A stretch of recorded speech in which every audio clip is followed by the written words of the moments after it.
Hello and welcome to the profession 365। दोस्तों, America, Israel और Iran को लेकर बहुत बड़ी मेजर जियोपॉलिटिकल डेवलपमेंट्स निकल कर आ रही है। अमेरिका के कुछ हाई लेवल ऑफिशियल्स के पास एक नया इंटेल आया है, एक सीक्रेट रिपोर्ट जिसमें क्लेम किया गया है कि इजराइल तैयारी कर रहा है ईरान पर एक बहुत बड़ा मिलिट्री स्ट्राइक करने के लिए, जहां ईरान का न्यूक्लियर फैसिलिटीज मौजूद है।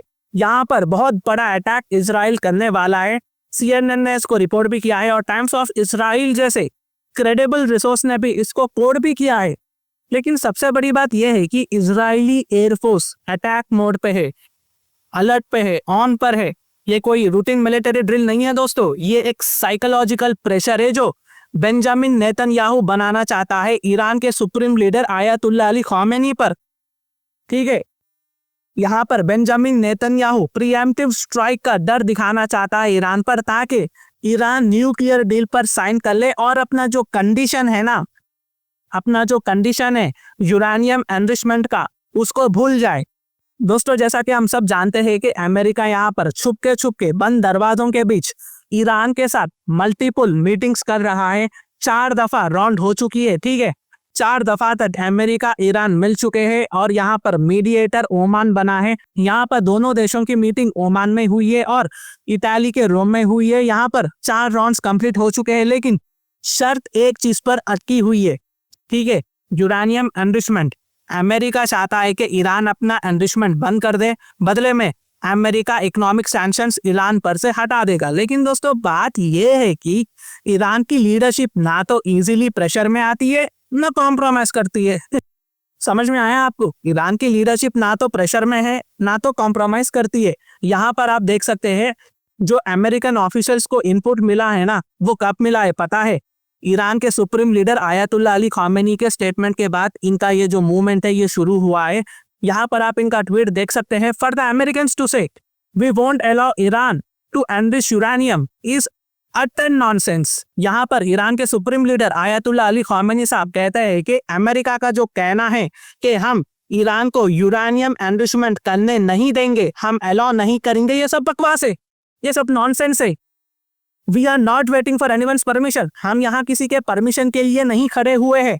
हमें यूरेनियम एनरिचमेंट करने के लिए किसी परमिशन की जरूरत नहीं है। The Islamic Republic has certain policies and it will pursue them.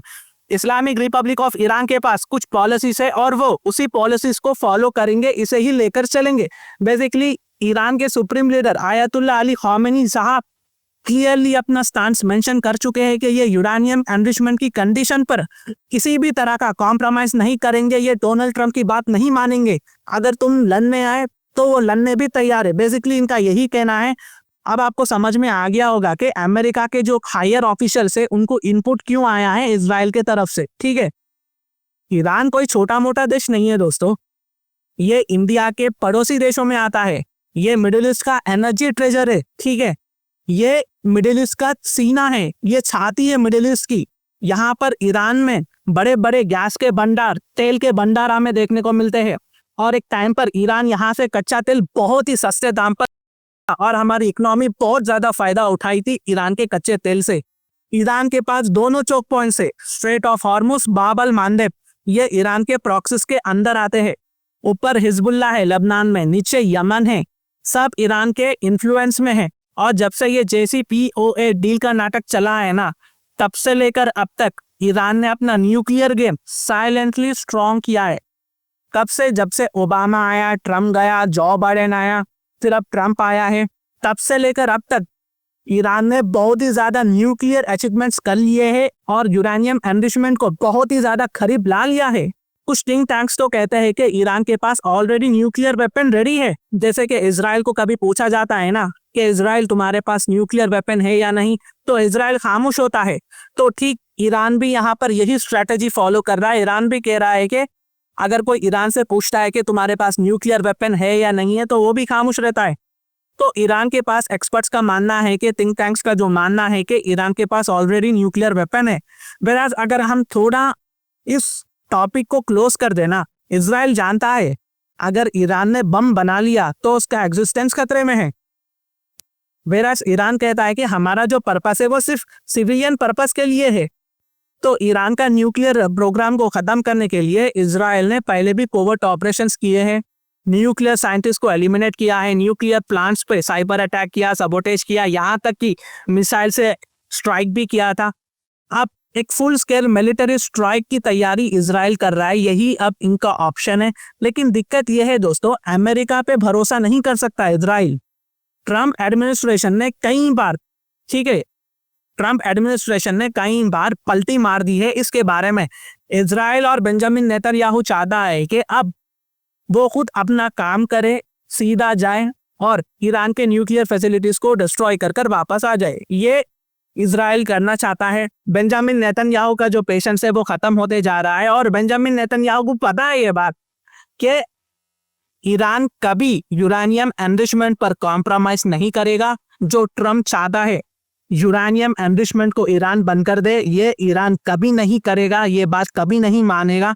अगर ये डील भी साइन कर लेना तब भी ईरान यूरेनियम एनरिचमेंट को कंटिन्यू करेगा। ये नेतन्याहू बात अच्छी तरह से जानता है, इसलिए वो स्ट्राइक की बात कर रहा है। और रिसेंटली जो डोनाल्ड ट्रंप ने सीरिया में जो किया है ना दोस्तों, नेतन्याहू इससे बहुत ज्यादा नाराज है ट्रंप से, क्योंकि ट्रंप ने सीरिया में अहमद अल शर्रा को वहां का प्रेसिडेंट बना दिया है, लेकिन इसके अलावा सीरिया पर से सारे सैंक्शंस को जो है हटा दिया है। इजराइल को इसी बात का भी गुस्सा है।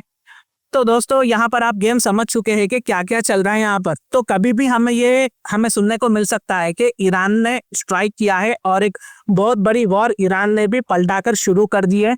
लेकिन दोस्तों यहाँ पर आप ईरान को कम मत समझना, ईरान के पीछे रशिया और चाइना दोनों खड़े हुए हैं। अगर अमेरिका के पास इजराइल है, इजराइल यहाँ पर मिडिल ईस्ट पे कंट्रोल जमाता है, तो दूसरी तरफ रशिया चाइना की बैकिंग ईरान के साथ है। यहाँ पर ईरान भी मिडिल ईस्ट में अपना इन्फ्लुएंस बना रहा है। ठीक है, रशिया और चाइना को जो पजल है ना, उसको कंप्लीट करने वाला ईरान है। बिना ईरान के पजल के रशिया चाइना का पजल अधूरा है, तीनों मिले तो ही पजल कंप्लीट होगा। तो देखते हैं दोस्तों आगे क्या इन्फॉर्मेशन निकल कर आती है। तो ये कुछ अपडेट्स थी जो मैंने आप तक लाया है। अगर मेरी वीडियो इन्फॉर्मेटिव दिखे तो इंटरनेशनल अफेयर्स के लिए आप मेरे चैनल को सब्सक्राइब कर सकते हैं। Thank you for watching, thank you for listening and always say God bless you all.